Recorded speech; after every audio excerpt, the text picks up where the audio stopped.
სამხრეთ კორეის ოპოზიციონერმა ლიბერალმა კანდიდატმა ალი ჯემიუნგმა ქვეყნის საპრეზიდენტო არჩევნებში გაიმარჯვა. ალი ჯემიუნგმა საპრეზიდენტო არჩევნებში ხმათა 59%-ზე მეტი მოიპოვა, ხოლო მისი მეტოქე კიმ უნ სუ მეორე ადგილს ხმათა 51%-ით იკავებს. აღსანიშნავია, რომ სამხრეთ კორეაში მეორე ტური არ არსებობს და პრეზიდენტი ხმათა უმრავლესობის პრინციპით პირველივე ტურში აირჩევა.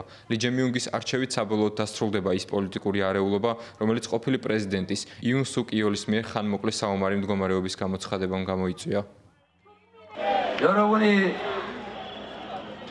პირველი მოვალეობა, რომელიც თქვენ დამაკისრეთ, ის იქნება, რომ დაუძლიო აჯანყება და უზრუნველყო, რომ აღარასდროს მოხდეს პუტჩი და ხალხის მიერ მინიჭებული ძალაუფლება ხალხისვე დასაშინებლად ვეღარ გამოიყენონ. ეგზიტ პოლების მიერ გამარჯვების პროგნოზირებიდან მალევე ალი ჯემიუნგმა მხარდაჭერებს განუცხადა, რომ მისი უმთავრესი მიზანი ერის გაერთიანებაა.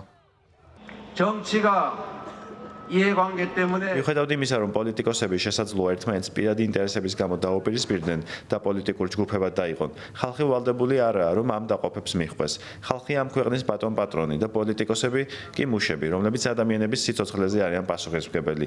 პოლიტიკური დაპირისპირებები შესაძლოა არ იყოს თავიდან აცილებადი, მაგრამ ხალხი არ უნდა დაიყოს და ერთმანეთი მათ არ უნდა სულდეთ. არჩევნების შედეგი მოულოდნელი არ ყოფილა კონსერვატორებისთვის, რომლებმაც იუნ სუკ იოლის მიერ საომარი მდგომარეობის გამოცხადების შემდეგ მხარდაჭერა მნიშვნელოვნად დაკარგეს. ქვეყნის ცენტრალური საარჩევნო კომისიის მიერ შედეგების ოფიციალურად გამოცხადებამდე კიმ უნ სუმ მხარდაჭერთა წინაშე დამარცხება აღიარა.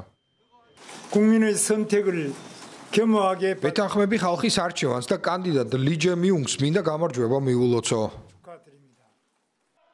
60 წლის ალი ჯემიუნგს მემკვიდრეობით მძიმე სამუშაო ერგო. არჩეულ პრეზიდენტს ღრმად ფესქვადგმული პოლიტიკური უთანხმოების მოგვარება და საგარეო პოლიტიკური სირთულეების გადაჭრა მოუწევს.